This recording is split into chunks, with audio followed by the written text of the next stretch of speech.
Welcome back to Reddit Tales by Uncle Sammy. I see you, I appreciate you, and I'm thankful you subscribed and keep showing up. This space is built on your insights. Leave your thoughts and lessons below. Now, cue the tension, cue the truth. Let's get into it. When somebody asks for freedom before they offer honesty, pay attention to that order. In this story, the real warning sign is not just cheating. It is the way one partner expects the other to absorb the confusion, protect the image, and carry the blame quietly.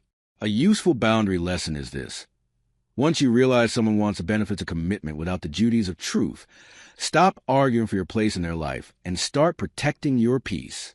If you enjoy intense cheating wife revenge stories, marriage betrayal drama, and first-person relationship stories with real consequences, like this video, share it with someone who loves powerful storytelling, and subscribe for more stories like this. Now let me tell you how one sentence changed everything.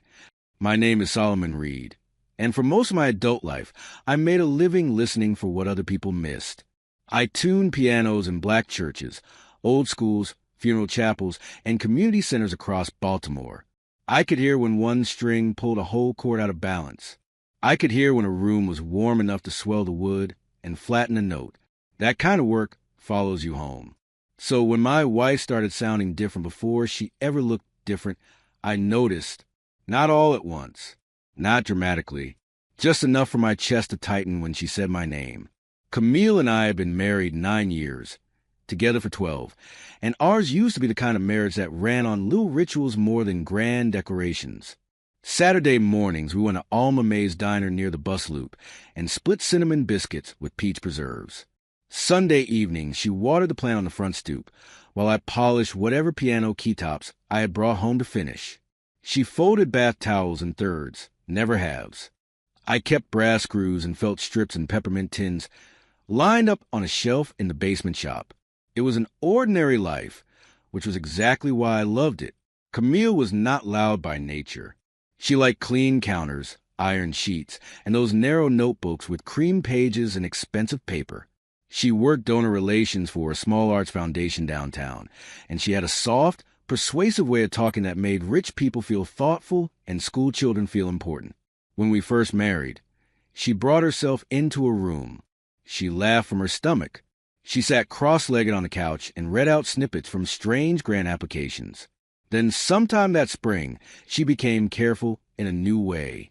Not graceful, guarded, like she had begun rehearsing herself before she stepped into our house. The first thing to go was humming. Camille always hummed while she got ready. Not songs all the way through, just pieces of them, usually old Anita Baker or hymns from her grandmother's church. One Monday in April, I was wrapping a tuning wrench in my grandmother Alberta's handkerchief when I realized the upstairs bathroom had been silent for 3 mornings in a row.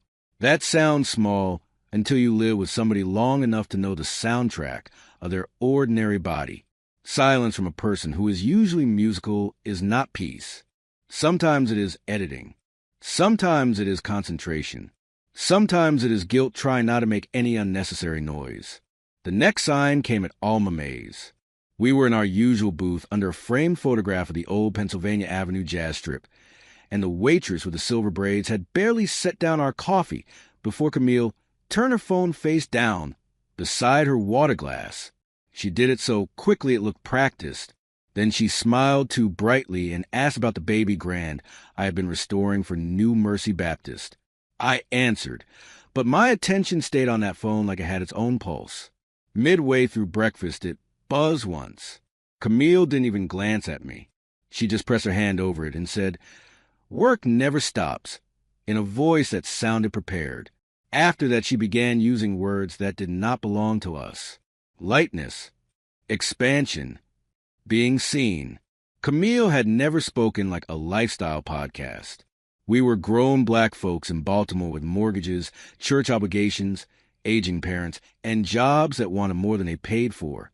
We said tired, stressed, grateful, irritated, and hungry. Now she stood in our kitchen slicing strawberries into perfect halves and saying things like, "I think I need more room to breathe in my life." I almost asked what was suffocating her, but I already knew the answer would not be honest. A person telling the truth rarely speaks in slogans. The first physical clue landed in my hand by accident. I was taking her navy trench coat to the cleaners because she had left it draped over the dining chair for 3 days, which was unlike her. In the pocket, I found a valet stub from a harbor hotel with a date on it from a Thursday night. She had told me she was at a late board strategy session. On the back, somebody had scribbled in black ink, "Blue looks dangerous on you."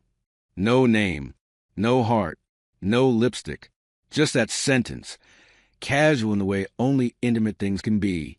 I stood in our hallway under the radiator hiss and read it 3 times. I could have confronted her that night. God knows I wanted to. But I grew up in a house where accusation was a sport and evidence was optional. My father would come in from work carrying anger like a briefcase, and if my mother was 10 minutes late or looked too tired to answer quickly, he called it betrayal. I promised myself when I became a husband that I would never confuse suspicion with proof. So I slid that valet stub into one of my peppermint tins, closed the lid, and said nothing. I chose silence because I wanted clarity, not drama. That decision cost me sleep, but it kept my hands clean. A week later, I was at the barbershop near Druid Hill, waiting on my cousin Leon to finish a taper, when an older deacon from New Mercy sat down beside me and nodded like he had recognized me from somewhere else first. "Saw Camille downtown last Friday," he said. "I almost called out, but she was moving fast. Thought maybe you two had a date." Night. Brother with her had one of those pocket squares, like he wanted the whole city to notice him. He chuckled and went back to his sports section. I laughed too, because what else do you do when your humiliation arrives wearing church shoes and smelling like talcum powder? That afternoon, I went home and opened the shared account ledger on my laptop. I was not proud of the steadiness in my hands. It felt less like panic and more like a man checking weather before boarding up windows. Camille and I kept separate personal accounts, but one household account for bills, groceries, and large purchases. There they were: valet parking, a restaurant in Harbor East we had never visited together, flowers from a boutique florist, rideshare charges on nights she claimed she was staying late for donor dinners. Nothing obscene, nothing cinematic, just enough small lies stitched together to make a whole other life. My second big decision came sitting at that same dining table. I could have emptied the shared account down to the penny. Plenty of people would have called that justice. Instead, I transferred exactly half into a new account in my name and left the rest untouched except for the mortgage and utilities. I printed statements. I labeled folders. I made coffee so strong it tasted like punishment. I chose precision because rage is expensive, and I had no intention of paying for my own collapse. When betrayal hits, the wildest thing you can do is stay methodical. It feels unnatural. It is also how you survive without becoming unrecognizable to yourself. Patrice Cole had gone to Morgan with my sister, and now ran a family law practice above a tax office and a beauty supply store. She wore square glasses, pearl studs, and the kind of patience that can make panic sit down. I brought her the valet stub, the statements, and the story as cleanly as I could tell it. She listened without interrupting, then asked 3 questions. Was the row house inherited? Yes, from my aunt before our marriage. Were there children? No. Did I want reconciliation or truth? I almost said both, then heard how foolish that sounded. Truth, I said. Patrice nodded like we could work with that. She told me not to grandstand, not to threaten, not to do anything clever that a judge would later call retaliatory. She also told me to stop pretending this might drift back into place on its own. Get your copies in order, she said. Secure your business income. Change nothing she can call punitive before she is informed. But be ready. There was comfort in her bluntness. On the way home, I stopped at a corner store for ginger ale and peanuts, then sat in my van for 10 minutes watching a city bus kneel at the curb and thinking how strange it is that heartbreak still expects you to buy groceries. The man's name reached me by way of a gala invitation. Camille left on the sideboard under a bowl of lemons. Vaughn Mercer, donor, developer, host committee member. Camille had mentioned him before in that polished professional tone she used for people who wrote checks large enough to alter her week. Vaughn gets things done. Vaughn knows everybody. Vaughn understands how to make people feel valued. His picture online showed a handsome black man in his 40s with close-cut hair, heavy watch, and an easy smile. Married, too. A feature in a local magazine had him standing beside his wife, Adrian, at a school fundraiser. I stared at that photograph longer than I needed to. The moment certainly arrived. It did not arrive elegantly. I had spent a Wednesday afternoon at a downtown hotel, tuning a baby grand before a medical fundraiser. The ballroom smelled like lemon polish and chilled air. I was rolling my tool case toward the freight elevator when the main elevator doors opened across the lobby, and Camille stepped out laughing with Vaughn Mercer. She wore the blue dress from that note. He touched the middle of her back like he had done it many times before, guiding her toward the concierge desk. She was looking up at him with a face I recognized and did not recognize at all. Neither of them saw me. I could have crossed that marble floor and blown up both their lives right there between the flower arrangements and the brass luggage carts. For 3 full seconds I pictured it. His startled face. Her mouth dropped open. Security walking over. My voice rang through that polished room. Instead, I turned my body sideways behind a pillar and took one photograph of my phone. Then I kept walking. I chose not to confront them because I was still on a work contract, because public humiliation was not the same as justice, and because I had begun to understand something ugly. The moment of exposure often feels better to the innocent spouse than the consequences that follow. I wanted consequences. That night, Camille came home carrying candied pecans from a donor basket and talking about long speeches and dry salmon. I stood at the counter dicing onions for red beans and rice, smelling hotel polish on her coat, and hearing Vaughn's laugh under hers like an echo. She kissed my cheek. I almost dropped the knife. "You all right?" she asked. I said, "Long day," which was true. Shame moved through me in layers. Shame that I still wanted to believe her. Shame that I had watched and said nothing. Shame that a woman I loved had become somebody I now measured in statements, photographs, and a new angle of her smile. My sister Lenora came by that weekend with her choir folder and 2 slices of coconut cake wrapped in foil. Lenora was the kind of woman who could bless a child, bury an Annie, and cuss out a contractor in the same afternoon without changing earrings. We sat on my front steps while Mr. Jenkins across the street swept pollen into little golden drifts. I told her more than I had told anybody except Patrice. Lenora listened, then said, "The dangerous thing right now is not her affair. It is you still protecting the image of your marriage like it is wholly all by itself."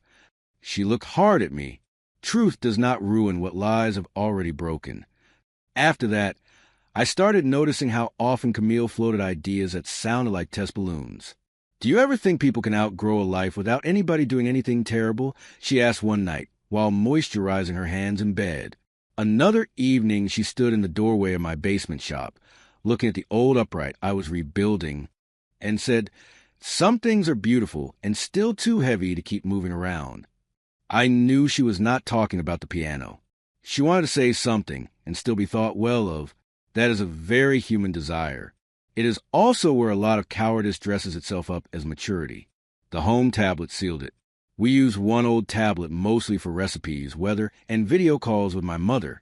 Camille had forgotten she was logged into her email there. I was looking up a peach cobbler crust ratio when a preview flashed across the top of the screen. Last night was worth every lie. That was it. Nobody paragraph. No explanation. Just the kind of sentence that assumes it is arriving where it is welcome. I did not open it. I did not need to. I took a picture of the screen with my phone and powered the tablet down. Enough is enough when your body says enough before your pride does. Patrice drafted the papers on a Monday. The row house was mine by inheritance. My piano business was mine. Our joint savings would be divided evenly. Camille could keep her car, her retirement, her personal accounts, and the furniture she had bought before we married if she wanted it. Patrice also told me to line up the practical side in advance, so confrontation did not turn into negotiation by exhaustion. I changed my direct deposit for business invoices. I copied tax records. I arranged for the locks to be rekeyed after Camille moved out. I called Tasha, Camille's older sister, and asked one question. "If things break tonight, can she stay with you?" Tasha went quiet, then said yes. I hated myself for how calm I became once there was a plan. Calm can feel like strength, but sometimes it is grief putting on a suit. I spent that Tuesday tuning the Baldwin upright that had belonged to my grandmother Alberta.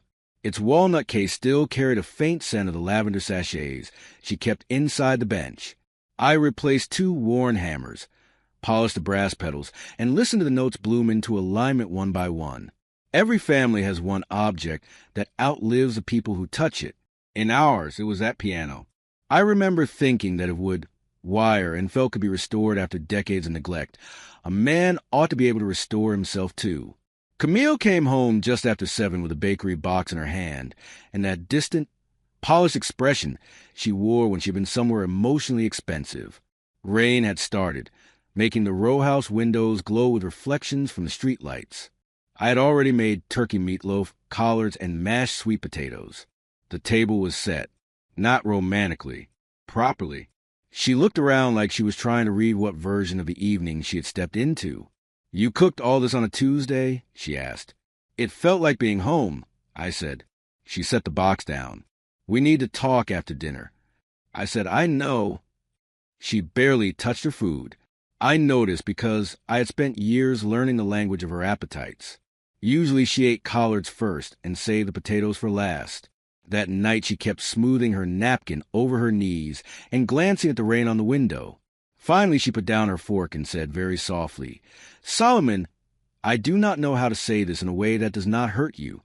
I folded my hands in my lap and waited. She swallowed once. "I need freedom from this marriage." She said it like she expected the sentence to land with dignity, as if it had arrived there clean. I did not ask for freedom. I did not ask from whom. I did not give her the argument she had probably rehearsed in her car. I just nodded once and said, "Good. Pack fast. Tonight it begins." For the first time in months, Camille looked honestly startled. "What?" she said. I stood up, went to the sideboard, and brought back the folder Patrice had prepared along with my own copies of the statements, the photograph from the hotel, and the image of that email preview on the tablet. I set everything beside her untouched plate. "You asked for freedom," I said. "I am done financing your dishonesty while you practice the speech." She stared at the photograph first, then the statements, then the screenshot. Her face changed in stages, not all at once. Confusion, then fear, then the wild mental arithmetic of somebody realizing the timeline in their head has collapsed. "How long have you known?" she whispered. "Long enough to stop believing in coincidence," I said. "Not long enough to stop loving who I thought you were." She covered her mouth with both hands and began to cry immediately. But even then I noticed the old instinct still at work in her. She cried before she spoke, perhaps hoping the tears would soften the facts. They did not. "It is not what you think," she said, which would have been almost funny if my body had still been built for laughter. I slid the hotel photo closer to her. "That line is tired, Camille." She shook her head hard. "I was going to tell you." "No," I said. "You were going to manage me. There's a difference." She tried again. "Von made me feel." I put my hand up. "Do not insult me with a commercial. I know exactly what he made you feel. Wanted. New. Risky. Watched. I am not confused about the appeal. I am clear about the deceit." Her crying changed after that. Less performance. More panic. Then I told her what "tonight it begins" meant. Tasha was on her way. Half the household funds were already separated, fairly. Patrice had filed the first paperwork and would serve the rest in the morning. Camille was no longer authorized on my business card. She could take clothes, toiletries, her laptop, her personal keepsakes, and the armchair her grandmother had given us. The house would remain civil, but it would not remain shared. You do not get to ask for freedom while sleeping under the roof of the man you've been betraying. I said, "You wanted a new life. Tonight is your first honest night in it." She reached for my hand, and I pulled it back before she touched me. That small movement seemed to wound her more than anything else. "Please," she said, "please do not do this like this." I almost asked how she would have preferred it. Slowly? Kindly? With me thanking her for the clarity? Instead, I told the truth. I could have screamed. I could have cursed you out in that hotel lobby. I could have called your mother, your pastor, and every board member you know. I did none of that. I am doing this calmly, because calm is all that is left of my respect. She looked at me like that sentence had finally stripped the room bare. There was one more thing. I told her I would not let her rewrite the story and leave me holding the embarrassment. Before you walk out that door, I said, you are calling your mother and telling her the truth. Not a version. Not we grew apart. The truth. Camille stared at me like I had become cruel in a language she did not speak. Maybe I had. But I had also learned that when a marriage breaks under cheating, the loyal spouse often ends up carrying the social awkwardness while the cheater tries to preserve reputation. I was done donating my silence to her comfort. Some bills arrived late. They are still due. Tasha arrived 20 minutes later in a raincoat and soft house shoes, because that is how black women and families show up for disasters. Practical first, emotional second. Camille had packed one suitcase by then, and was sitting on the edge of the couch like somebody waiting for a verdict she already understood. Tasha took one look at the folder and did not ask me for details. She just said, Camille, call Mama. The call was awful. Camille cried. Her mother cried harder. I stood in the kitchen by the sink and listened to rain tap the back steps while a truth I had been carrying alone finally became shared weight. Before Camille left, she turned to the door and said, Did you tell his wife? I said, Not yet. That seemed to give her some thin strand of hope. Please don't, she said. That has nothing to do with us. I looked at her and understood, in a clean, terrible flash, that selfishness never sounds more sincere than when consequences spread beyond the person who chose them. Adrian has everything to do with this, I said. She is living inside the same lie I was. Camille started crying again, but I was beyond being moved by tears that only arrived after exposure. Tasha led her out into the rain. I did not sleep much that night. I sat at the dining table under the weak yellow light and wrote Adrian Mercer a short letter by hand. No performance, no insults, no gory detail, just facts, dates, and copies of what I had. I included my phone number in case she wanted to verify anything. Then I placed the packet in a large envelope and sent it certified the next morning from the post office near Mondawmin. I chose that route instead of social media, workplace gossip, or anonymous revenge because innocents deserve information, not spectacle. Hurt people are often tempted to become theatrical. I was tempted too. I refused. The fallout did not come like thunder. It came like water under a door. Quiet at first, then everywhere. Adrian called 3 days later. Her voice was steady in the way voices get when tears have already done their work. She thanked me for telling her plainly. I apologized that we were meeting this way. She said, Do not apologize for being the only honest person in this mess. We spoke for 9 minutes. No friendship. No alliance. Just two black adults standing in the rubble of other people's choices and refusing to decorate it with false niceness. When the call ended, I sat on my basement steps and let myself shake. Camille moved from Tasha's sofa to a short-term apartment on the county line. Patrice handled communication after that. In mediation, Camille cried twice, asked for the row house once, then backed off when Patrice laid out the inheritance paperwork. To her credit, or maybe just to her realism, she did not drag the process into a war. She kept her car and retired. I kept the house and my business. We split the savings. Nobody left rich. Nobody left. That is the thing about divorce after betrayal. People imagine winners and losers, but most days it feels more like two people paying different prices for the same fire. Her job did not survive the summer. I had nothing to do with that directly, and I kept it that way. But donor circles are small, arts boards are vain, and affairs attached to fundraising work tend to rot confidence quickly. Vaughn Mercer stepped away from the foundation board for personal reasons. Camille was put on leave, then quietly resigned before they could push harder. Tasha told Lenora, who told me, because families pass information even when they promise not to. When I heard, I felt no thrill, just a dull confirmation that lies rarely stay in the lane where you first put them. They leak into every room that trusts you. Church was the hardest part. New Mercy was not a gossip factory, but black church people can smell fracture the way mechanics smell antifreeze. For 2 Sundays, I sat alone near the side aisle and felt eyes slide toward me, then away. Finally, one of the mothers asked if Camille was visiting relatives. I could have said yes. I could have protected her still. Instead, I said quietly, "We are divorcing because she was unfaithful, and I would appreciate your prayers without speculation." The mother squeezed my arm and nodded. That was it. No scene. No sermon.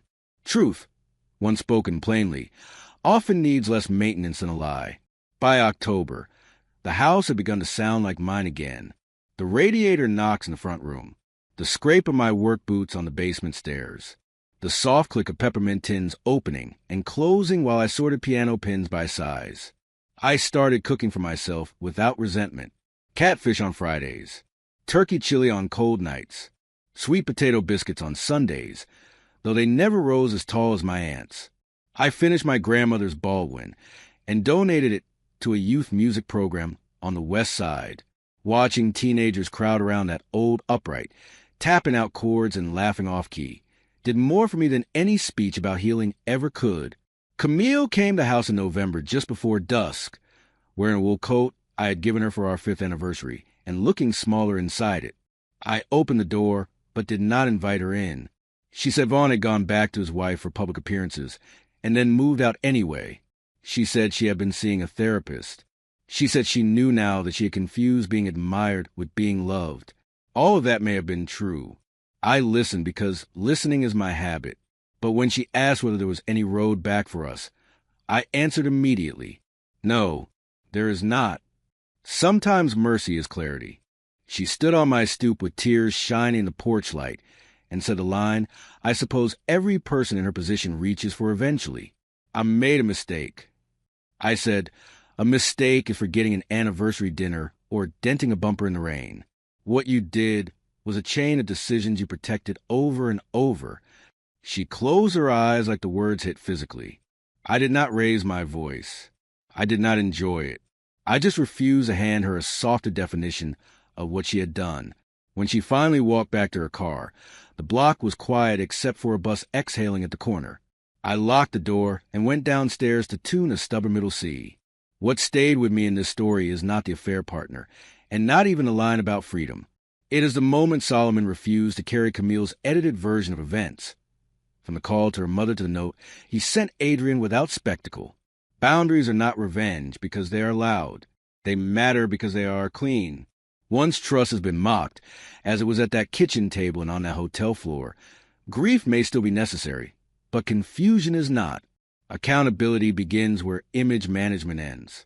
If this relationship drama story hit hard, like, share, and subscribe for more original first-person cheating, betrayal, and revenge stories with emotional twists and real consequences. And if you stayed until the end, comment "Freedom has a price," so I know you were here for the full story. The end.